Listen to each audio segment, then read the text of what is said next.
Welcome, everyone, back to the Paladins Console League. It's Week 5, and my name is Gormizer, and I'm going to be taking you through at least the beginning of today as we jump into what is going to be a very interesting day. A lot of potential for maybe some changes in the standings, at least some teams to prove themselves. Before we can get too far into it, I would like to introduce who's on the desk with me. It's Pretty Hair. Hello. How you doing today? I'm doing great. Happy little Monday. Weather's nice outside. I'm ready to rock. Yeah, it's been a nice couple of days. I mean, Saturday that got kind of thunderstormy, but yesterday it was like 80. Well, it's nice and warm. Got to have those April showers to bring the May flowers. That's exactly what you need. But hey, like I said, we have a couple of interesting matchups that are going to be coming up for you today. And of course, we always start the day off in Europe. And the first one that's going to be on the list today is actually going to be iTech and Stush. And one of the interesting things about iTech coming into this is, again, probably the #2 team in Europe, right behind Flashpoint in terms of PS4. But OG Comedy, who was on this team, has left because he had to go do a lot of IRL work. He had to go do actual things. And so he's not able to commit the time to Paladins anymore. He's not able to compete anymore. Right. And so they've moved around their roster a little bit and brought in a new rookie called Paradox. Paradox, I can't wait to see kind of how he performs. And, you know, it's always sad to see an OG like no pun intended, an OG like Comedy go. But, you know, he's been around for a while. A lot of great memories, a lot of great performances from him, and it surely will be missed. And I think everybody can agree. I don't think he didn't get along with anyone either. He's a pretty good guy all around. Got the pleasure of meeting him a couple times at LAN, and definitely a fun guy to be around. Well, Sir Benji, I think moving around his role to kind of accommodate Paradox. I'm always excited to see Atomic AMK because that guy's Drogo still kind of blows my mind. But on the other side, they're going up against Stush, and Stush hasn't really changed their roster. I mean, again, they're going to be the same group of guys that's been coming in, but they haven't really gotten to have their breakout moment yet. No, I mean, you know, it goes one of two ways when you're 0-4, right? Either you're Bork and you're happy with your roster and you just want to continue to get better with it.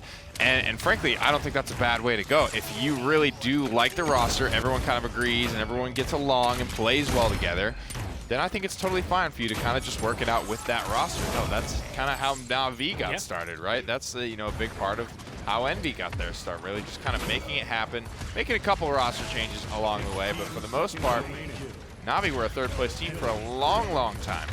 And I will say, if I remember correctly, this is actually a very appropriate set of clips because if I'm right, that's their best map. Splitstone Quarry is one of the best maps they have. Like, they were able to put up a huge fight up against Flashpoint on that map, and I think taking, a team like iTech, any of the other teams that they could end up going up against to that map might give them a little bit more success, but it's translating that from there a little bit further out. Like, that's always the problem. If you're in a best of 5, it really doesn't matter if you've got the one map in your wheelhouse. You need to be able to bring it up to 3. Yeah, well, maybe they can save their differential a little bit here.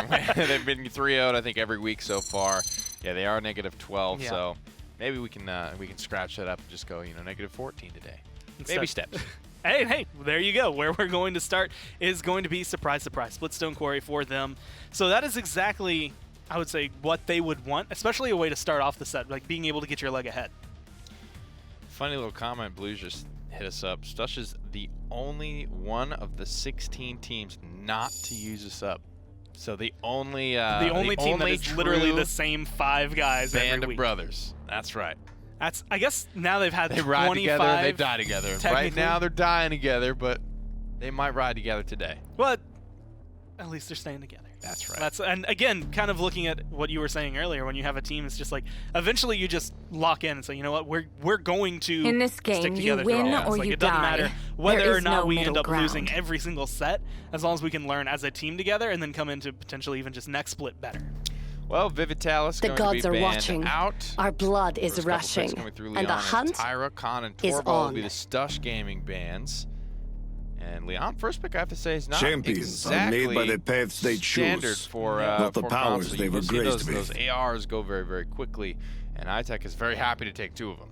Honestly, in my eyes, I feel like this is bring Stush war saying, to my not only are doorstep. we really good at Splitstone I Quarry, but bring we're really good with Leon on destruction to Splitstone yours. Quarry, so we need that combo as soon as we can. Right. Unfortunately, when you go up against the likes of Tyra and Victor, specifically Victor, but Tyra as well, deep the claims range you. and the damage numbers they can do, especially in tandem, cause so much trouble. But now, Genos, Makoa being locked in, Stush actually has a really fight solid to protect the sanctity of the wild. Yeah, and the problem for Leon is she might not be able to outrange Victor here, but if they are going to go Luminary with this channel, she might be able to just win that trade outright. Grow, little one. I'm curious to see, especially with the buffs coming through to, I can't even remember the name of the talent, the one that gives you the stacking damage buff. Last one standing 2 to 5%. You use the patch notes for it. Come on. You don't remember Presence? that? It's not. Not presence is an ability. The dragons. It used to be called presence because it was the reload talent. Eminence. No, that's Nope, that's the one. now I'm just naming out the meta anything one. that's It is precision. That's there the it is. one. I'm just naming Leon things for you. The two things that maybe now that Together, we see they we pick are the Drogos, strong. they pick this Leon early to make sure that their Drogos does not get super countered out. And they're going to round out with a little Grovey Fernando on Splitstone. Grover's positioning is paramount. I don't love Grover and Inara as a pair. Yeah. But if that's what you want to win the game with, I think it's looking more like Tyra Victor will be their win condition. Well, hey, they have the Drogos, they have the Leon. Unfortunately, there's still 2 hit scan champions on the other side, and the Victor and the Tyra. Grover's positioning is going to matter a lot, but who better to take us through the action than Evan and Dave? Yeah. Splitstone Quarry. What's up Monday morning, my Paladins people? Rain Day, Dolson here on the cast. How you doing, buddy? How you doing today? Good, dude. Yeah. No one better to take us through this game. You heard him. You heard him yourself. No one better. I think they were only talking about you on this one. Right. I'm okay. Alex the Kid rocking the Mother's Grace here, looking for a little bit more CC immunity, and obviously that defense, that utility as well with the formidable Fernando. 2 traditional tanks that go maybe more aggressive and then stalwart, but they're both in a bit of a stalwart type of loadout right now, playing more cautiously, holding these corners, trying to set things up for their team. It's been interesting seeing Fernando kind of bounce around from, less productive, more productive, less prioritized, more prioritized. I think it's fine in a lineup like this. You have the Inara anyway, who can really make big CC presence, and the Fernando's really just going to be able to make use of the fact that he's big and tanky, and that's all he really needs to do. That's all he really needs to focus on. So I actually think Benji could put together something good here for Fernando. I mean, if you have all that armor, right, Dave, you got to be tanky at least. If not, you're just slow and, maybe you look good. I guess that's what Fernando cares about. He is a little vain. Sir Benji here not getting too aggressive. He knows he has the shield cooldown. Luminary Genos for Ale. That's going to clean him up right there and some health. And now Drogo's trying to fire down onto the point. 60% for iTech at the moment. First blood goes to Stush Gaming. Nico going to find that one, and now the headshots continue to roll. You have to watch out here if you're on the side of iTech. Too many kills start to come out in favor of Stush Gaming. This could go back. The Enlightenment just a little wide here, and it looks like Stush, at least for the moment, have found the reversal damage and retaken the point. But sometimes when you have an objective like that can almost be yours, and you commit an ultimate and then it doesn't hit, it could be a counter kind of almost to yourself, to where now they realize, okay, they're without this huge utility aspect of that ult, we can push them, and that's exactly what's happened. iTech fall back. They realize, you just missed your ult, big guy. Let's push in. We're safe. And now it's given a lot of time for this Drogos to fly in and pick his target. Looking for the Dragon Punch. Who's it going to go on to? Nobody. Not going to go on anyone, actually just trying to keep himself safe. Your time and Spades hits, and so does the Dragon Spit. Find some pressure, but iTech stays on it. No touch there from Stush Gaming, and iTech find themselves on the board. And Dave, that was brilliant because the wall that comes up, we got to highlight the Inara here. That was a beautiful play to just shut down Benji's approach to that objective. Not Benji, excuse me, the Barracks approach to the objective. And one of the things we've seen, it's been tough for Ale to stay alive. He's got that Luminary Genos, so he's hitting hard, but it's just really hard to just stay against all this damage. You can see the Reigns having a similar issue there.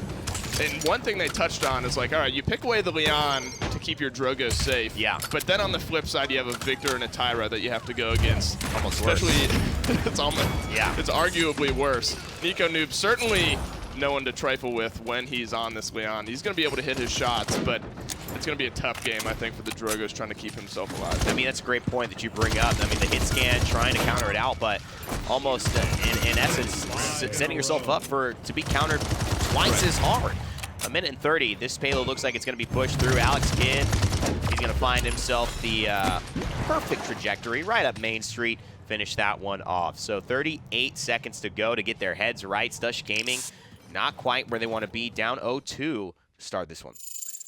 And they actually were high. The Leon and the Drogos are highest on the damage charts here, but one important thing I think that we always say is it's not about the number you have, it's about the importance of the damage that you're putting out. You know, there was an engagement where Stush looks like they had retaken its sort of halfway point for both teams on that initial point fight.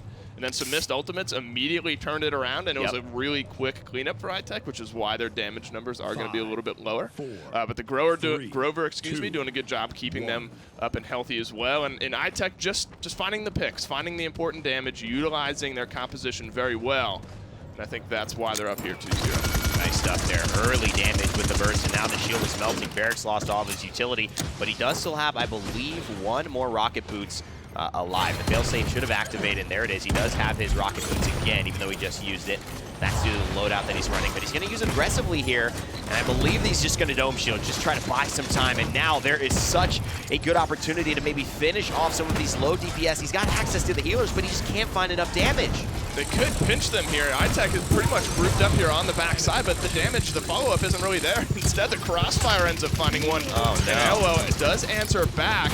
And what looked like a really good opportunity for Stush to kind of force around on either side of iTech actually ends up with iTech finding a few picks again. That's kind of the theme here. They find the damage on one or two important targets and immediately turn it on its head. And the Grover with the whirlwind at the clutchest moments. I mean, sustain is really the name of the game right now for iTech because they're at 84%. And Nico Noob is really needing to put a lot of damage in very quickly with that Eminence Leon burst. If he can find the Victor there, that would be huge through time and space. It's going to whiff, and that's going to be a slide as well. Grace comes in, no Valor, no cooldowns, no presence, so he's going to go back to base. The Rain, he's going to fall as well. Atomic AMK throws the Firebomb just to be sure, and this is going to take 3-0 in favor of iTech.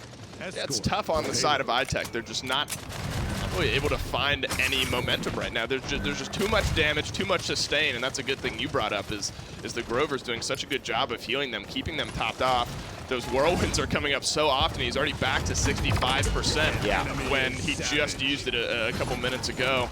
That's kind of the thing to watch. You're keeping this Fernando healthy, you're keeping this Inara healthy.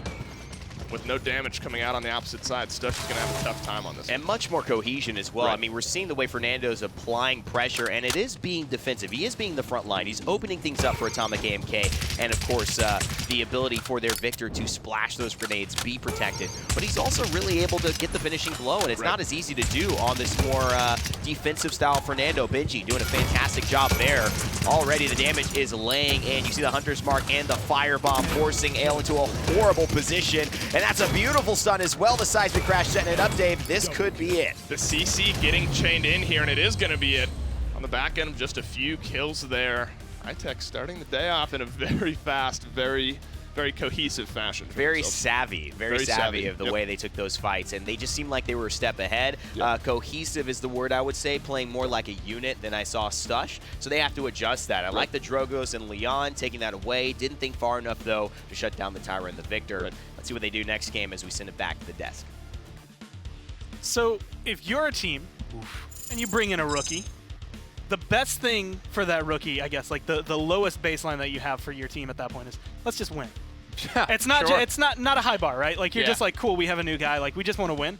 You not only win, but he goes without dying in the entire game and probably does a whole lot of damage in the process on this Victor. We have the post-game stats to be able to look through, and I'm looking at Paradoxy. I mean, 60,000 damage. Victor's a very, I want to say, easy champion to ease in on, but that was a really good performance. Staple. If you don't play Victor on console, you probably just don't touch the damage class. I think he's one of the most classic console shooter experiences that a lot of people can relate to him at that point in the console and in the console league. So now, I think we're starting to see why he was brought in, right? Get him on a comfort pick, do very well. I think they played that very nicely. There's nobody really to dive that Victor or that Tyra. It was really coming down to, well, does this Leon manage to poke out or win one of these mid-range battles with Victor or Tyra? And when you try to go against both of them, you're playing against, Hunter's Marks, you're always revealed, stuff like that. It makes it very difficult to win those ones. Well, if you even get a 1v1. Yeah, if you can even find it. And it's, I mean, admittedly, probably the cleanest way you can come into it. I think we said we just have the standings that we were able to look through, like from last week coming into this week. So if you're wondering where these teams are standing as of right now, again, Flashpoint sitting up at the top. iTech is actually just 1 point behind second right now. So if they are able to continue this route, right, they get that first game very quickly. If they can continue this route, they have the the ability to potentially Get the clean dethrone, 3-0. I guess, and find themselves back in that number 2 spot. Yeah, Aaron Monner then have pressure on them to also get a 3-0 to stay in the lead, or if they win their set or lose their set, which it looks like they might this week, Yeah. then they will fall to that 3rd place position. But it is a long split, so take each match, you know, kind of one step at a time and do absolutely as best as you can, because those map differentials are going to kind of sneak up on you if you're not careful, and they could come back to haunt you. Well, there's still a couple of games to go for iTech here, although I'm going to say it definitely started best foot forward. Yeah. And again, on a map that, I mean, Stush's first pick, they're able to get, admittedly, I think a lot of what they want on this map, and a very comfortable map pick for them. So do you see things changing up? Like, what Draft. exactly is the best strategy to change for number 2? Draft's got to change. You know, I won't pretend to be the most in it on the console drafting scene, right? But Yeah. I've obviously gleaned that, you know, those assault rifles, the Vivian, Victor, and Tyra, are a very important kind of triad. And if one team is front-loading and getting all of it, then it doesn't tend to go very well for the team that doesn't get any. Well, I mean, there's so many maps I can think of. Or you got to have an immediately. elevate, like, corny plan in place. Like, you got to know what you're doing if you're giving up all the power picks. Well, they're going to go to Stone Keep. So, admittedly, again, well, personally, it's just in my mindset, probably because of the last year. I don't immediately think Tyra when I think Stone Keep, but when you're looking at Victor and the way we've seen him play the last few weeks in console, Yeah. he's probably going to be a first pick, or at least really high up there for iTech. Yeah, definitely. Definitely, you know, all the poke damage that he does is very good for that fight at the very, very start. A lot of teams just clash on the high ground, and I'm not sure that we're seeing too many people stray from that in the console league yet, especially unless you're running a very different style of composition that you want to kind of go down to the cathedral. Yeah. I'll be honest, sometimes that takes a very, very high-level kind of experienced team like Heroes Navi incoming! and maybe Envy. Really, Envy aren't necessarily even playing that European style yet, where, you know, Navi plays that very European, passive, just capturing the objective, not really forcing the fight if they don't have to style. And everybody else is the way they put it, playing TDM. Yeah, and that was what, week Kneel. 1, where it's just like they're winning a game, even though admittedly, like, all of their slash lines aren't even, like, they're like at best even, maybe yeah, I a think little one guy was ahead. even or positive, and, And then it's like everyone was negative. The other team is Yeah. killing them Only left and path right. is forward. They capture every objective. They win like every map It's 4-0. weird, It's right? like, what's going on It's here? kind of crazy, yeah. It definitely redefines You what it trespass means and to are play unwanted, the game and play the game stranger. well. Victor, Genos, and Nar versus Khan Leon. So far, the bans were almost the same. Khan making it through this time in place of Tyra. Into the abyss. Saris will be the choice this time. Grover was very successful for iTech Yeah. last game, but they are going to go to the Genos. And they should be on that buff patch now where he... I can get us Only out difference of here is he gets the alive. 300 Stay flat heal close now and Yeah. follow instead my of lead. the, I believe, 10% or something like that. A lot more convenient for, well, specifically people like Eevee. When you have 1,800 health, 10%, Yeah. not really a whole lot. 300 is going to hit you a Take a little good harder. look. Same thing can I be said won't for be here maybe for someone like long. Sky. Low health Yeah. bar means you get a little bit more at the front end. It synergizes a lot with comps that Genos has already picked for. He's most often picked up with those 3 DPS comps, right? Yeah. Where And he's not really is ever the gold? picked up as a tank killer. There's so many good tank killers in the game that Genos does fill that niche of like, I am better at healing those DPS characters, and now that I have a 300 flat, that is a by proxy larger percentage of the characters I am normally paired with. Surging with So now you're power! coming in, you actually have like a double support. Grok is really damaged here, but you have double support Yeah. technically, a double frontline with the Leon, but a triple DPS against it. How are you feeling about this draft for iTech? I think iTech have what it takes to pull this off, Yeah. and it's going to be very hard to stop. Well, they have everything in their wheelhouse. Again, 3 DPS, a Luminary boost, a Sky even coming through to make sure that these front lines can't stand as strong as they did before. So we're going to go to Stone Keep. Dave, Evan, take it away. Hey, this is the map that gets it going. The violins, the concerto, and of course the vocals. You can't stop without mentioning the vocals there. No. And Benji here going to rock something a little different than the Fernando. He's going to be on the Sky today, going debilitate, which is going to, oh man, that's going to be painful for the Rain Yeah. and Ale as well. And I think that's the matchup to kind of keep your eye on in this one. I mean, Nico Noob, obviously the Leon, you play that champion a bit further back, and Yeah. Sky, just in her nature, Yeah. is good at flanking that type of champion. And, you know, they have the Khan, they have the Ashe. Well, lots of squishy targets here for Benji to try to find, and those poison bolts are going to be hurting. And just like that, you see, I mean, you tag him with just a couple of them, and that health bar is going to melt. Dangerous. You know, that percentage health as well for the front line, so dangerous. And that was just a Leon who doesn't have that much health to begin with. It's going to sting even harder for the Ashe and the Khan. Luckily, he's missed a lot. Now he's trying to get a little bit more aggressive, playing at this mid-range, something we've seen Skies do ever since a lot of these changes, and even towards last season when even in PC, Kerfluffle, I remember talking about, you know, a situational mid-tier pick, things like on Bright Marsh, not really trying to be too aggressive, and Benji certainly isn't going too far off the beaten path there. The Rain actually maybe biting off more than he can chew, and now Benji sees an opportunity. There's no dash, there's no ultimate, a good knockback though, and that will at least buy some time, but the time is not something the Rain has. The debilitate will hit again, and that's the first kill. That's what you have to look at. I mean, Sky can essentially out DPS every member on the side of Stush Gaming if Benji's hitting every single one of his shots. And iTech is on their way to point number 1, and it's just because Stush has been too scared to step out of that keep. They were basically trapped in that backside. Ashe finally tried it and got melted for it, and they just couldn't show their faces, really. I mean, I like that you got the high ground, but you need the high ground to then get the point, which happens to be on the low ground as well. It was two people, you know, trying to, like, do a Western gunfight, staring at each other, but nobody takes a shot, and eventually, you know, somebody just collapses, and the fight is over as a result of not fighting at all. At the end of the day, though, it just bought a lot of time for this guy, and if you're going to let her consistently just have opportunities to hit those poison bolts, Dave, it looks like it is just going to work in favor of iTech, especially with Genos. He's not a burst healer, so that type of long, extended fight is going to work really well for him. I mean, you get the Luminary buff, you get the Poison Bolts buff. I mean, all that's going to add up to a whole lot of damage really fast. I mean, Ashe essentially down to beneath half health. Here comes the Time Bomb, looking to find some damage. Not going to do that just yet.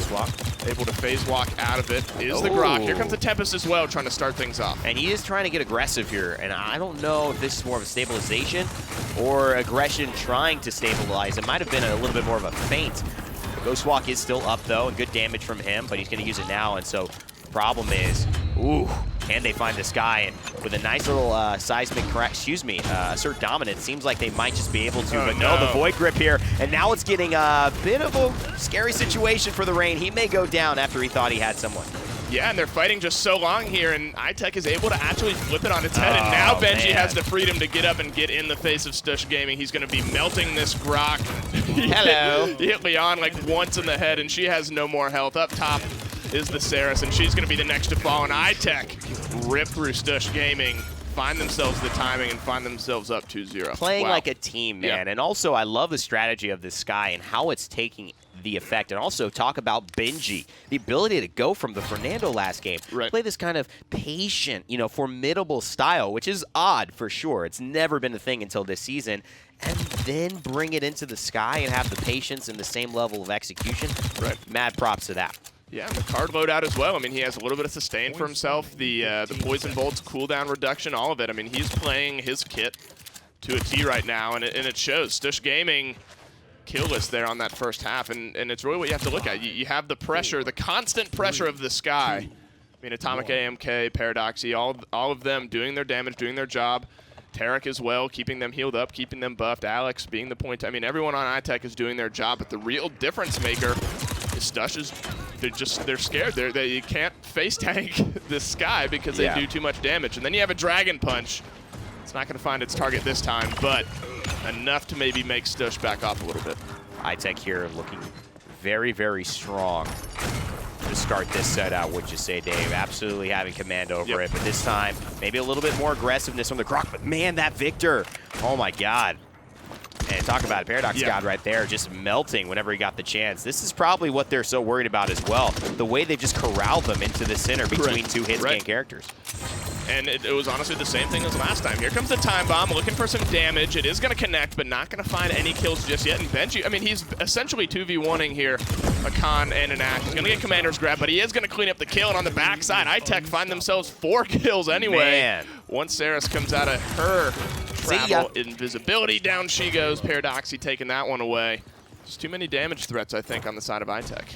We won't talk about that grenade because everything else was so good and so on point. And I think the way that they're playing in general, it shows that these min-max moments, like, you even look at Benji, he's not hitting all of his poison bolts. I mean, that first fight lasted so long, he probably missed 50% of his poison bolts clip, but their positioning and their pressure and the way they're taking these fights has a purpose, and that purpose is something that is bigger than the individual execution from the players on Stush. They've got to change something up if they want to take this back. I like the knockback there with the kinetic burst, but it's not enough. The pressure is overwhelming here, and have we talked about the Drogos at all? People haven't even been looking at him. This is how you get a Drogos in a draft. Atomic AMK is like, this is one of my best characters. You guys can't even pay attention to me because of my draft. This is perfect play. Well, that's why they picked the Sky. I mean, if you're able to take the attention away from all of the other characters, you know, if you're constantly worried about a Sky being in behind you and the fact that she can melt you from full health down to nothing, that opens up the door for Paradoxy, that opens up the door for Drogos, that allows the other characters to, well, flourish, and they did just that.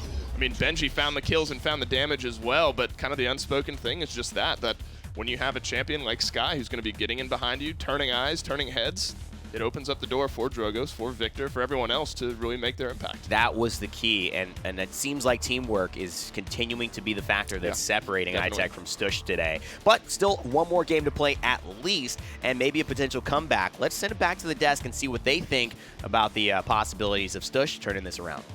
iTech are reminding everyone. I think not. Evan, You that think is not? what I think.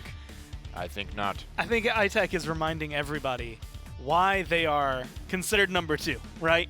When you take Flashpoint out of the equation, they're a damn good team. Like, they will just mop the floor with you. Very good note. It's yes, it is 2-2, but 2-2 in a very competitive region. Yeah. One of, if not the most competitive regions of the console league. So you have to keep that in mind when you are talking about iTech. And that's been, you know, what region is most competitive has been a big conversation, in my opinion, for the console league, because you have so much of that flip-flopping. A lot of people will literally change consoles just to get a path of lesser resistance on their way to land. Benji 10-0 on the Sky.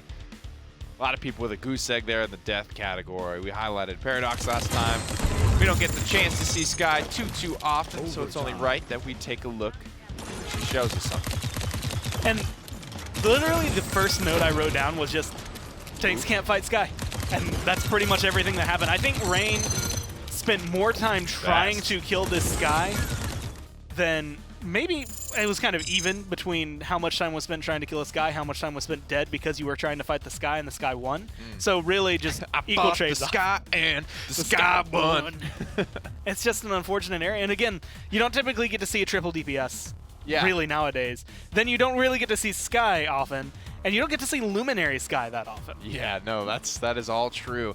And those 3 DPS compositions can very easily overwhelm you, and I think that's a little bit of what we saw in that game. Is just, you know, iTech were overwhelming with the amount of pressure. It looked like, you know, that Fnatic 3 DPS style where they are playing it very well. You can't really sit back on your laurels. You need to kind of spread out and start attacking from all these different angles. You've drafted all these different damage dealers, and you got to use them. I mean, now you're Stush, you're down 2 games. Drafting changes didn't work too well there. Do you think that was they made the right changes, they just didn't anticipate iTech being able to bring out something, I guess, as ridiculous as it was, as strong as it was? I think with Genos being back where he is now, 3 DPS is going to be a little bit more viable. It's going to be a little bit more desirable as well. So it's something you have to keep in mind now, and it's part of what makes Paladins great is that you really need to keep on top of the drafts and what is coming and what is the meta right now. And if you can't draft as a team, you will get spanked in these competitive leagues. Yeah, well, we've gone to Split Stone Quarry, which has a stone in the name. We've gone to Stone Keep. I don't think we have another map with stone in the name, so you can't keep that track. No. But we do have a third map ready to go. Falls. Stone Falls. Close enough. Stone Beach. Serpent Stones.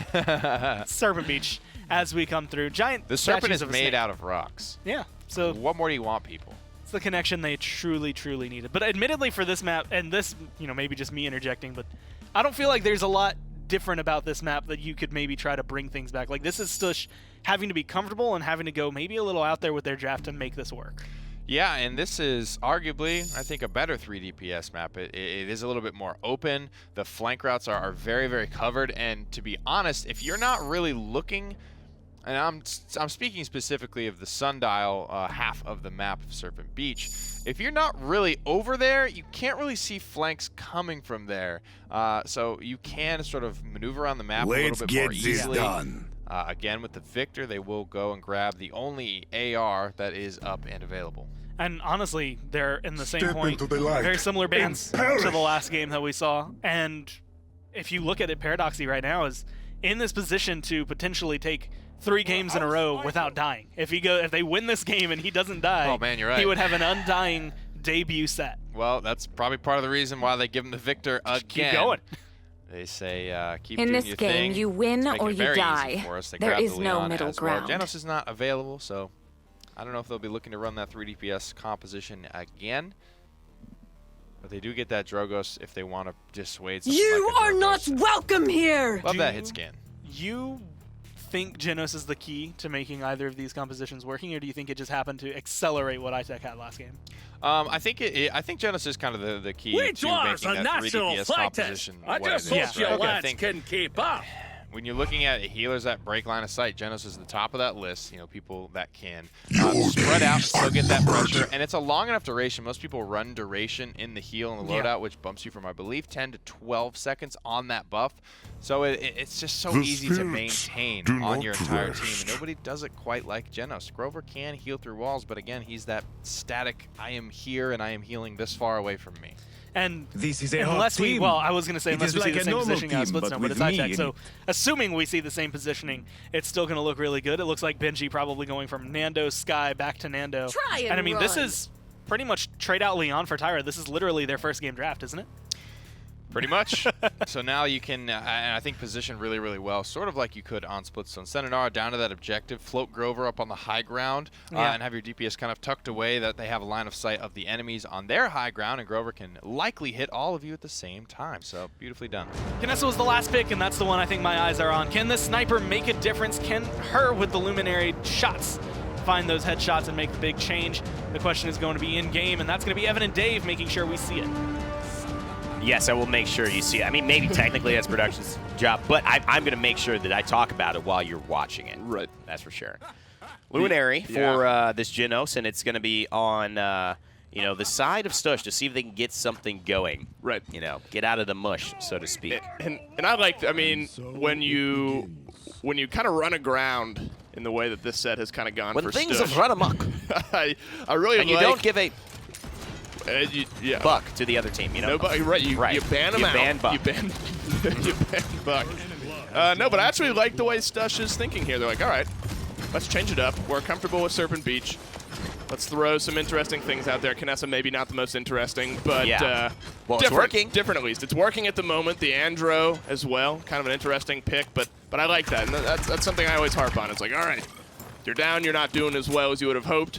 Let's throw a little curveball at him. Let's see if we can get him uncomfortable. And I like the approach, too. Stush now have taken control, and so their first kill lands. They do end up finding Benji, who maybe doesn't have it right. And there's another couple of headshots. Nico finds Atomic AMK as well, so things flowing for the sniper today on Serpent Beach. Andro's going to clean that one up, and it does look like Stush have maybe turned this around, at least in point one. Still 39%, contested by the rain. And, of course, Atomic AMK coming back in for iTech. Will they be able to hold out here? And we've seen this out of Stush in the past. We saw them in their set against Flashpoint a couple weeks ago. They have the ability to win some of these games very hard. I mean, they took Flashpoint to a very close few maps when they played them, and it's on the back of stuff like this. Chico doing a nice dance with Paradox. He cleans them up. And they find their first point here, and it's just on the back of some interesting picks and some interesting kills. Yeah. But that's all they need. I mean, that's how you do it, right? I mean, you get the punch as well. You signal to them that we are not going away. In fact, we are defiant as my fist shall be in terms of giving up this set, and they have to do it now. If you're going to put up a stand, it is this type of stand that you need to put great stuff here from Nico. And was that a clean 100 to 0? That was a clean 100 to 0, but he's got the Luminary. So That's one true, of the things right. about this Eagle Eye style is that you can't really one-shot a lot of people anymore. But with 15% extra damage, you can. Yeah, and you hate to see that. The Whirlwind comes out on the side of iTech, keeping them nice and topped off, at least for the moment. AMK finds one onto Andro, but these Nico noob shots are hurting really bad. I was so surprised because you just don't see it very often. As you said, a clean headshot to Leon, and she's back in base. See you later. She's respawning. Well, that's kind of the thing you have to watch out for here. She has a bit of a range advantage as far as, well, having a scope and all of that. Yeah.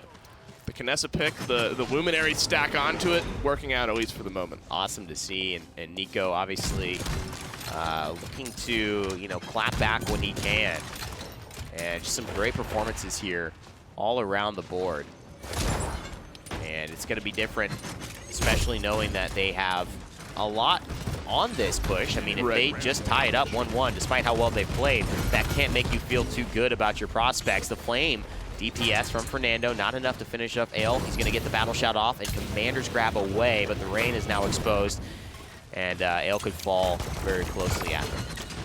And this is where, I'm not going to say their composition falls apart, but isn't as effective as where they are in the point fight. When you can have an Andro who is getting up and over and behind, in the sense that you're fighting for the point, and you're able to have Nico Noob up and behind and finding all these essentially open range targets. There's a little bit of cover here and there, but now you flip it on the side of iTech. They have all these different rooms, the heights. I mean, they have an inherent height advantage just coming out of spawn, whereas Stush, in a way, is sort of fighting an uphill battle. So not surprising seeing him slow down a little bit, but it's really on the back of the Kinessa finding some kills, finding some of those one-shot picks. Ooh, and into an immediate whirlwind, but fantastic reversal. Notice Chico using the ability to take that reversal and claim that barrage and hit the double kill as well.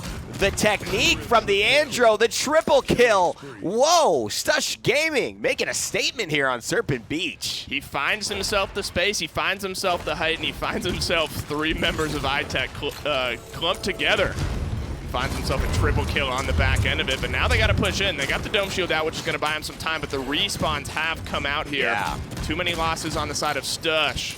The iTech respawns are going to be in their advantage here. Chico continuing up his aggression, helps find an assist on the back end, but there's some kills going back and forth. And they do need to find a way to get this Andro back in this fight. They need the damage. The Rain can't do it by himself. Atomic MK. Oh, he's just going to finish it off. And again, you see the ultimates used. Almost everything committed on both sides, except the Enlightenment for Leon. But it's a 1-1. Great couple of plays there. And what was so beautiful about this is he catches the barrage with this reversal, stepping back. And it's not an easy thing to do. It's a little piece of tech that maybe he taught iTech there as he finished off with the triple kill. Now Chico, the Andro, what you have to watch, actually not even close to top damage. It's going to be the Barrack and the Khan. So the frontliners doing their job as well. Not really surprising to see. I mean, and the slash lines are in favor of Stush here if you look at them. I mean, you got 2, 2, and 5, 5, 3, and 2 for Atomic AMK. So he's doing work on the Victor as you would expect. Oh yeah. But it's really, the Stush Gaming lineup really works when this is, you know, kind of goes without saying, but when Nico Noob is able to find not even a full-blown pick, but able even to just find that a lot right? of damage, and then Chico can get aggressive. He can go in, he can clean up these targets easily, and that's kind of coming into play here. I think what's happening is that Chico's really just showing the ability for him to be a very good Androxus right now, and as well as Nico hitting these shots that not a lot of people are giving him credit for hitting under pressure, and now you can see why it's so difficult. Maybe you do it for one round, but to do it every round over and over again as a Kinessa, it's tough. It's tough, and iTech now have just the tankier lineup that just wins more by default, and thus they have control 66% and counting. The overpower here onto Serbenji, and they're trying to finish him off. They're not going to get a kill off of that. He's going to stay alive, and now there's a Fernando in your back line, and you're not even on the point. No, but there's 99 here for iTech. That's going to go over. He just gave Benji the flank, dude. Benji just killed Chico. He's like, hey, you need to go flank my back line? Here you go, buddy. Here you go. Have a free ride into my back line. Trades out for the point on the flippity flop. He trades it in for a point there. Wow. So not really the way you would have that work out. Maybe just a little bit of a miscalculation on the distance of the overpower there. You know, he just hoped, and it was just, you could tell the communication for them was the wrong idea, because he realizes, well, whoever I got right now, maybe it was reactionary overpower. It's the Fernando. If I throw him, I don't have an angle. And if I throw him, he's gonna jump. He's gonna use his dash to get back on the ledge, which is what he did. And he just waited for his teammates. He said, you know what, guys, can you kill him? No one came to help him, because they just, we're gonna shoot this guy and kill him. He's a Fernando.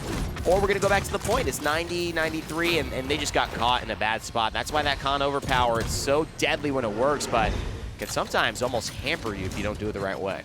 Definitely a game changer, at least in that moment. But now we get to see Stush try their hand at a defensive stand. They have sort of the positional advantage here, being on defense as well. Oh, but it doesn't help when the Kinessa falls and No. Paradox, he's hitting all of his shots on the Leon the way he is, and that's what we saw there for the point fight is he found the Kinessa, he found a pick early on the Kinessa, and that's all they needed. Once that Kinessa goes down, it's essentially an Andro. I mean, you have the Barrack top damage, you have the Khan up there as well, but really the impact comes from the Kinessa being able to get some low targets for them to clean up, and finding Nico Noob on the Kinessa for these early kills in these fights is really flipping things in iTech's favor. No, it really is, and I think that's where Nico needs to be more cautious and figure out that I'm so key to this defense. They're counting on my long lines of sight, the ability to find kills. This is a headhunter with no one in sight. I don't know why that was activated, especially since the only one I could see was the Inara. And so he's not going to get much out of that ultimate. A commander's grab is going to stop the Inara from maybe getting away, but no, Alex is going to get back to safety. Now Chico has the question, do I go to the back line and try to finish off this Grover? He tries, but realizes, that doesn't smell like a successful flank. He gets himself out, gets himself Seismic healthy. crash. Here comes a seismic crash. Gonna stun up onto the Khan, but he's gonna be able to get himself out. And nice through time and space kind of separates this fight. Nico Noob finds one, which opens up this fight in a great way for Stush with 8 seconds left. They could do well on the defense here. Shots coming in from the Kinessa, and there's a rocket boots from the Barrack. Is he going to go into the Dome Shield? He has the option to, but it's going to be a defense successful. They find a way to stabilize, and maybe that's all they wanted to do. Ward off any pressure, make them high, get themselves back in control of this defense. And so it all ends up working out in the end, but some great shots, some great just use of the Imminence there, and the Valor right back at it, chaining them together. That's what it's all about with this Imminence build. So both teams find themselves a successful defense here.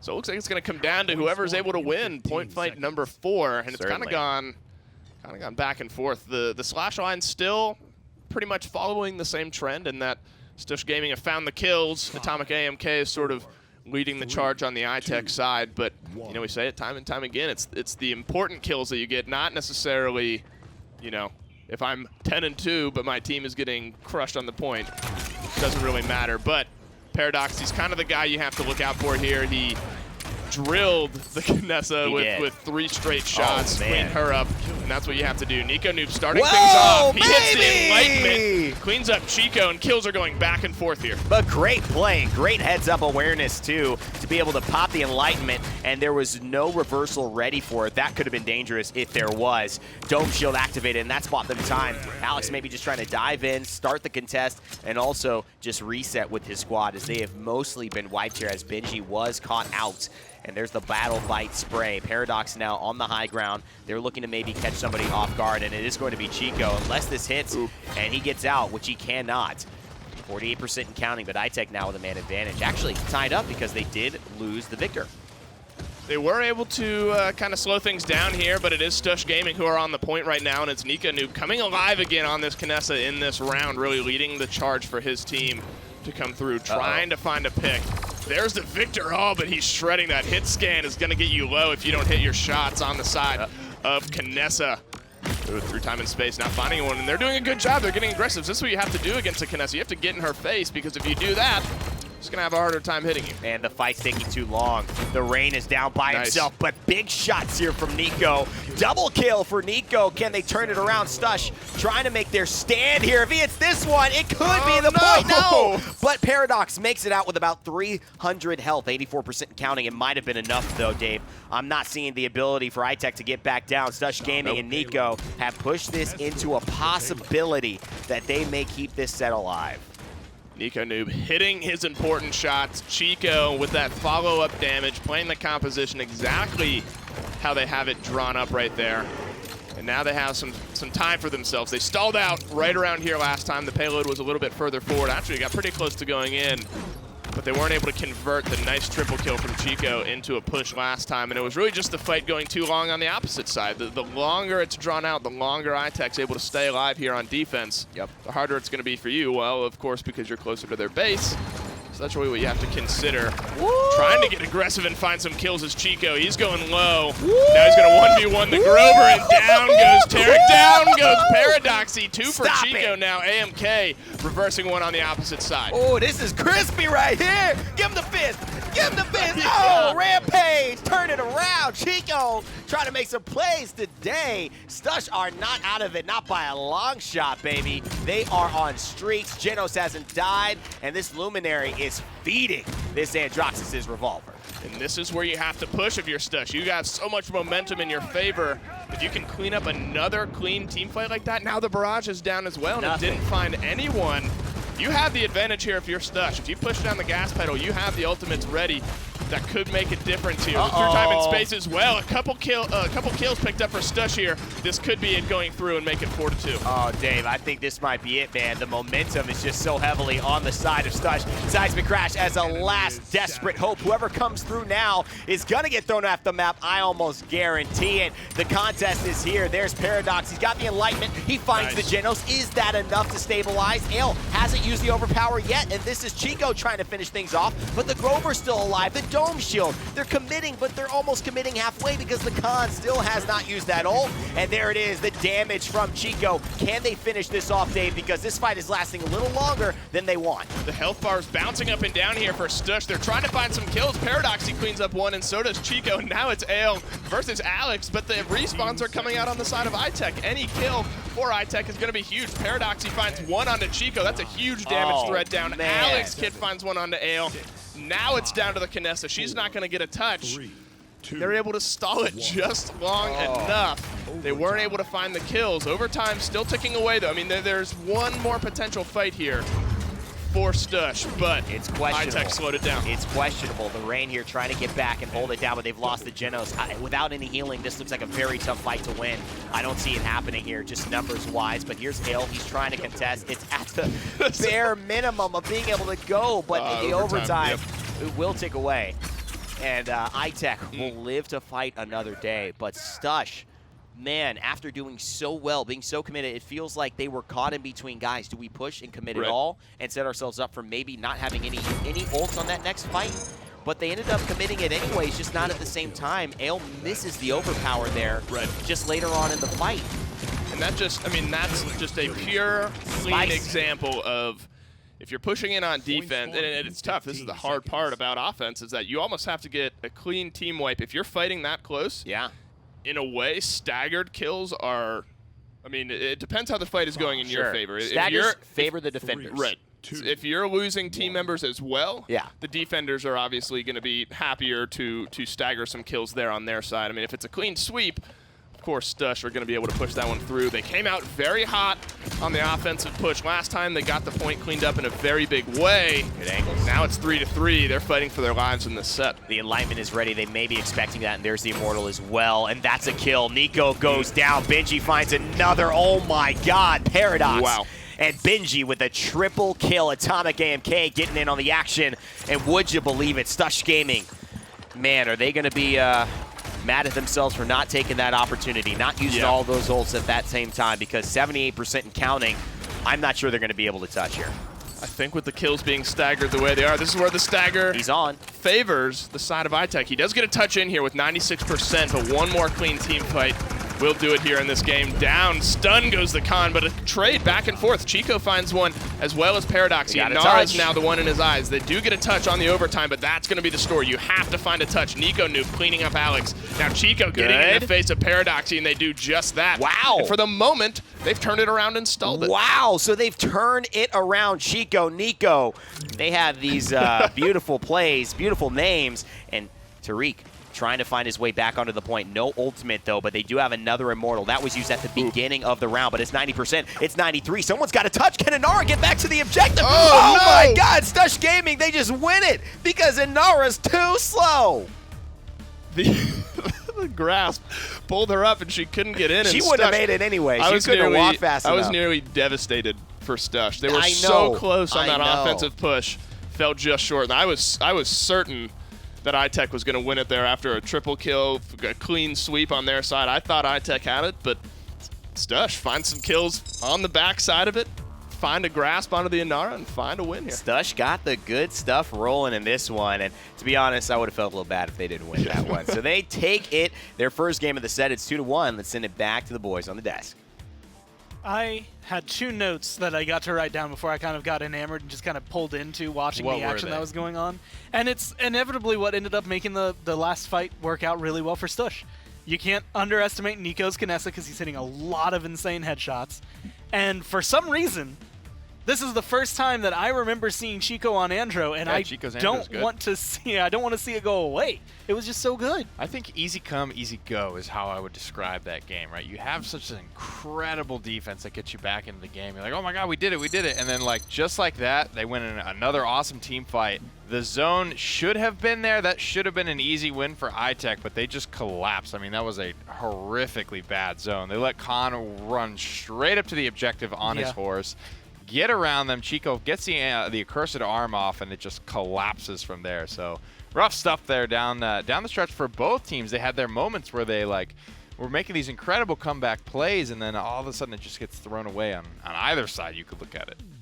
And the one that catches my eye, the slash line, that is most impressive. A lot of positives, a lot of damage coming down from either team. But Nico was able to go 24-13, so he was just doing so well throughout all of that. And that last death was, I think, just at the very beginning of that last round when iTech come in and get that. Before that, he was on like an 18 streak, 19 streak. He was just putting in a ton of work on that Kinessa. But unfortunately for them, Kinessa works really well on a few key maps, Serpent Beach being one of them. They don't get to choose where they go anymore. Now it's going to be iTech kind of driving them where they want to take it. And so Kinessa might work out, might not. Yeah, it's the first time flank pressure is picked up in this set, so Kinessa has no weight on her shoulders. Nobody's really diving her, except for that final team fight when everybody got the mix. But then you look on the flip side, and you just see Andro putting the pressure onto these backliners who have been playing this whole set, not needing to worry about defense, not needing to worry about positioning, pathing, how to retreat, how to fight a flank that's right in your face with high burst damage. And now it's all easy for Stush Gaming. They flipped the pressure really nicely on iTech. I mean, these shots were just crisp. It's crazy how different on. a player will play with pressure, though. Yeah, and I mean, being able to set this up, one of the great things about actually this positioning, they're looking immediately on the front lines that are in front of them. There's also an Andro, like, just right behind them, pumping damage in, like, essentially pincering the entire team. And that's, I think, the grand thing about having the flank and the sniper. You literally don't know where to look anymore, because if you look at the sniper, too many people are in your face. If you're looking in your face, they're getting free damage. So everything is going to make the big difference. But we have a game 4 on our hands, and it's going to be Ascension Peak. And actually, kind of contrary to what I was saying, Kinessa can work here. Yeah, Kinessa absolutely can work here. It's just a matter of what you want to pick and how you control the map. The important thing for Kinessa to work here is that you do get map control outside of the objective so she can move along. Normally, it's that balcony side with the little well in front of it that is important for Kinessa on the objective, just so she can kind of move, look through multiple doorways, and also have a line of sight onto the enemy backline where they would normally otherwise be comfortable and be safe. Well, coming into this, we've seen a lot of Tyra bans, we've seen a lot of Vivian bans, we've seen a lot of Talus bans, and Torvald, I think, is the 4th on that list. That's been the same for the last couple of games. Yeah. I'm not sure anything's really going to change. Yeah, no, the bans are definitely solid here. iTech could ban away something like an Andro if they don't feel like dealing with it anymore, but Tyra's so much more of a catch-all ban. Yeah. I think I still tend to agree with it. I think at this point, iTech are just aware of that. Like, okay, we need to recognize that Andro is a big threat to us. Khan is still available, though. And that makes it a hard choice for iTech because now there's 2 big power picks, the Victor and the Khan, available for Stush. Victor, Khan, actually immediately available, and with Inara being banned out, makes it a little bit more interesting. But Vivian finally makes it through, and iTech value her so highly that she's the first one they scoop up. And Stush value Genos so highly that that's going to be the first one that they scoop up. Probably the Khan here, I would imagine. They're going to go for the Victor here. They leave open the Khan for iTech to take if they so desire. The price of and it will be so. In this kind of scenario, so Vivian, Khan, you can go other frontline, you can go support, whatever you want here for iTech, but you get Genos Victor. Like, Victor already does a ton of damage. You get Genos to amp that. Do you think, like, just that kind of combo alone is going to push Stush into potentially giving us a Game 5? I don't actually think so. I think Fernando and Khan and frankly even Vivian without Genos can just throw up the deflector shield and probably still win that fight. Vivian amps herself by a bigger factor than Genos is going to amp Victory. Opportunity and Chaos is going to give her so much pressure. Stay close and follow But these 2 aggro front lines in front of her, I think if they create appropriate space, Vivian is going to go to town. First time she's available this set, first time she's going to get first picked, and now we'll have to see why she is so highly banned away in console. Kneel. Well, Barrick Ash picked in as the front lines, going for a last counter pick there for Stush. And they're going to have to go against the Vivian, the Leon. And now Sarah's coming through. So how do you feel about Sarah? I'm still on the fence about her personally. I don't mind Sarah. So I think she's a good healer. I think she's good at staying alive. I don't think her ultimate is super great. It's really it's almost in the line of like the through time and space. I don't really fault you if you don't hit them. Yeah. And if you do hit them, then the fight's just over, right? Because they are kind of that impactful and not guaranteed. Well, it looks like Nico is feeling himself and is going back onto the Kinessa unless they're changing some things up. But now he's going to be able to have the same impact with those headshots. But can he do it on Ascension Peak? Evan and Dave, take us through it. So a great lineup for both teams, and the ability to get back in this set is what Stush are now riding. Yep. That game that has given them a lot of momentum, but can they keep it up? It's not the Andro anymore, and it is much more of a traditional lineup that will give you more space and range without that flank that seemed to kind of trouble iTech a little bit. So without that, do you feel like iTech and their team chemistry is just going to now start overriding Stush again? I think, I mean, yes, in a way. I would say yes. I think iTech have the pieces certainly put together here. But on the opposite side, I mean, Stush still have the Genos. They still have Kinessa. They have a Victor instead of an Andro, which, you know, different play style, of course. But I could see Stush doing just as well, but that win really was on the back of Nico Noob on the Kinessa, setting up kills that the Andro either cleaned up or maybe he didn't have to. So really the eyes, I think, are on Nico. If he can replicate that performance, then yes. I mean, that's hard for any team to overcome. So I think it's really on the Kinessa, really on the Genos buff on her. If they can clean up those kills, I think it'll be just the same. Initially, though, I think iTech have a pretty good chance to bounce back here. Sometimes it's like you see these things, and whether it's in sports or whether it's in Paladins, which we're looking at now, that Kinessa Androxus work so well together. Right. The same way, you know, a Kinessa or a Drogos might work well together, where you see everyone's focusing on this Kinessa, and then all of a sudden Atomic AMK playing the Drogos, he's like, guys, you haven't shot at me at all. You know, what we really, the exact example was Victor Tyra and then the Drogos, right? Which allowed this flexibility to where you're just like, man, I have no idea who to shoot. Right. At this point, Kinessa, Victor doing a lot of the same role, standing in the same places, keeping the same range, and it's super hard to have that type of dynamic that they had before. And now it seems like iTech are back to a relatively easy point capture. That was like 100-0. Literally was 100-0 on the back end of just a couple kills coming out for iTech. But it was Paradox on Leon. I mean, he found some huge shots again. That carried them through game 1 and 2. Sure. Find some shots here again, cleaned up Nico in that fight, and, you know, that was really sort of the start of the end there. Beginning of the end, Beginning of the end, right. But iTech finding themselves in a comfortable spot to start things off here. The banner is going to start off this fight, only going to stun up one, but he dashes back on. And I think Stush maybe overestimated the ability for Ale to hold this point, because now he's got to back off from his own ultimate. But this is the time to do it. A minute and 23 seconds. You will be able to charge it back up. There's a through time in space. Nice jump to the side and a 600 damage finish from Alex, sending Ale back. So ultimate used and the kill onto him. That is not what you want to see from your Ashe. Commander's grab can't get him out. Chico finishes him up. And Nico with that space now able to find another kill. So they will at least get the stall, but used a lot of resources for it. Did use a lot of resources. iTech 4.5 ultimates up. Call it 3.5, 3.6 ultimates up for Okay, Stush. we're doing too much math. Too much math. Three and some change ultimates up for Stush. But there's just so much offensive pressure for iTech. You have Vivian, I mean, essentially filling that same role that the Victor does. Better in some ways than Victor does. I mean, they fill the same role, but in different ways, I think is what I'm trying to say. Yeah. And then you have the Leon. You have Khan as well. I mean, you have so much pressure on the side of iTech. That's really what came out, I think, in that last point fight. That's what you're seeing come out here. Khan is easy to underestimate. I mean, he has so much utility. He can shred through shields and shred through health bars with the best of them. Very wow. So Ale is basically worried about what just happened there with Commanders being grabbed off the ledge. So he doesn't want to go that way. And then Khan doesn't want to chase Ale too much. So they kind of do this little do-si-do, and then the push just happens with Benji. No one even steps to him. So that was either just a little bit of like, hey, damned if I do, damned if I don't. Right. Or it was just some great mind games from Alex. I mean, I threw it back expecting a fight to start coming out there. Yeah, exactly. And then the... no resistance. No resistance there. The grasp unable to get them off of the payload, and in it goes.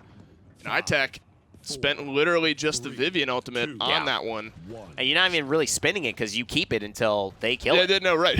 Right, I guess, yeah. You're just activating it, really. She activated her fourth ability. Yeah. So iTech really getting away with one there, finding themselves up 2-0. Stush didn't utilize too much either through time and space comes out. But if iTech take this point without investing too much in it either, I think this could be a clean 4-0. Yeah, it does feel that way. The range is not able to have any consistency in the Vivian, and that damage without the ability to pressure her out and to force her to drop her shield, she's going to out DPS almost anybody, especially with her defensive mechanic. Not even the Victor is going to be able to easily deal with her, and she's going to drop the shield right there in case that barrage would have hit, but it opens up a little room for Paradox, who can slide in. And that's the thing about the Leon. She's able to play that flank pressure with a little slide, a little Manifest Destiny. She's in the back line, and then she's right where she needs to be to hit those shots. Little overpower, I think, just to confirm that Ale will go down. But, oh, boy, did he mess up again? Boy, what are these overpowers, guys? You got to get this right. Back. Does clean Ale up on the backside. Not so clean. Maybe just buying some time there, because it is 84% here on the point, so some cleaned up kills would spell 3-0 on the side of iTech. Nico knew, keeping himself alive, but he walks around the corner into a con, which is unfortunate. That's not who you want to run into running around the corner.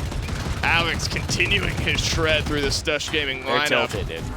3-0 here for iTech. She repositioned to kill him. And then Genos goes in like Void Grip. You're like 2 health, I'll kill you. And then that doesn't happen. And now Nico's like, I have to kill this con. So she's just tunneling him right now. Right. And the payload's moving all the while. No one else is being paid any attention to. Alex has been so frustrating.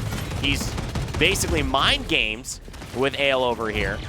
And he's also found a couple of kills he should not have had. Stush 3-0. This could be the end with their Paradox cleaning up Nico. It feels like this is not going to work. And he kills Ale as she's trying to jump up into her Assert Dominance. That's just this Barrett goes down. I think that'll just about do it. A barrage. A little bit of a cooldown reset there, but the payload's going to go in. What are you going to do? In an unconvincing manner yet again, but iTech bounced back in a big way. How about that Serpent Beach game, though? Yeah. How about that Serpent Beach game, though? That was a good one, huh? I mean, that was really, again, I mean, now with the benefit of hindsight. The stuff. Now with the benefit of hindsight, I think that the Stush Gaming lineup didn't work as well because they didn't have the Andro flank, and that's what you asked me, and I was kind of wishy-washy, but I was confident that maybe Victor would find some cleanup kills. Nico didn't find the same pressure that he did in Game 1. Yeah. Just a slightly different team comp, but different enough that it didn't work out. Well, it's a great set to start the day off in the PCL. Send it back to the desk and get us ready to go into matchup number 2. Going from pretty much neck and neck 3-3, where Stush are able to come in and sweep right back at the end of Serpent Beach into what we saw in games 1 and 2, where it's just iTech all the way. Yeah, it's a very different game. Like when you again, players play so differently when they're not under pressure. They didn't have that Andro in their face this time. They're much more comfortable, even taking those those 1v1s, those duels with Victor across the way, right? Those duels with Kinessa along the way.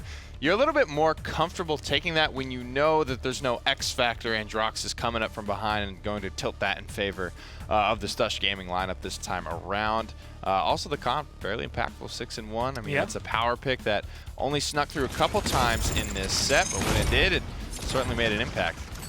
Well, and Leon's kind of like Kinessa, smoking those 1,200 presences from downtown. And I mean, I'm going to give full credit to Paradoxing. I mean, literally every single game looked solid. And that's something, like, again, when you lose someone like OG Comedy and you're like, man, what do we do? Like, you lost a veteran in the scene. If you're going to bring someone in, that's the kind of performance they have to not only make you feel confident, but, like, I want to see iTech and Flashpoint again. Like, that's another set, like, I'm now looking forward to because of how well he played. And, doesn't necessarily play Victor the whole time either, right? Does a very good job on Eminence Leon, and I think that's a big part of it. I think Eminence Leon is so good and so viable if you can just keep pinning those shots home, that it's going to be a big asset for them going forward. Well, it's been really big for them throughout all of that. I will say the one thing that catches my eye, and again, I think this is a with Andro, without Andro, what Kinessa can do. 24-13 was the slash line in Serpent Beach. 3-4-1 was the slash line in Ascension Peak. Same amount of deaths, nowhere near the same amount of assists or kills. So, I mean, Nico did really well. Wasn't quite able to bring it up, but the next map, or the next matchup we have is actually going to be Cyclone versus Viral, which is a number 1 versus a number 4 team. Viral I believe, are actually still in that position that they're kind of looking for that first win. So, I mean, if we're watching, you know, iTech number 2 versus number 4, imagine what a number 1 versus number 4 what's going to look like. It might be, it actually could be a good thing to look at, because if you look at a team that is going to be at number 1, cleaning these sets up and getting just the 3-0 map differential is going to be important, especially if you ever hope to catch up to Flashpoint, which at this point is looking less and less likely. Well, Flashpoint now 5-0, 14 plus minus for them. iTech do take their number 2 spot back, though. Unfortunately for them, not quite as cleanly. I guess they would have liked it to be a 3-0, but still. iTech's the only team that's taken a map off Flashpoint so far. Yeah, and now being able to sit, I guess, 4 points ahead, 4 maps ahead of Aaron Manor gives them just a little bit more of a comfort zone. Again, when they go up against each other, or depending on the matchups in the future, they're going to have to keep those maps coming their way to make sure that they're safe and steady in number 2. But that's going to be it for set number 1. We're going to be moving over to the Xbox here for Europe. But before that, we're going to take a quick break, so we'll be back right after this. The Paladins Console League, brought to you by Skillshot, Hi-Rez, Evil Mojo, iNap, Steel Series, and Respawn.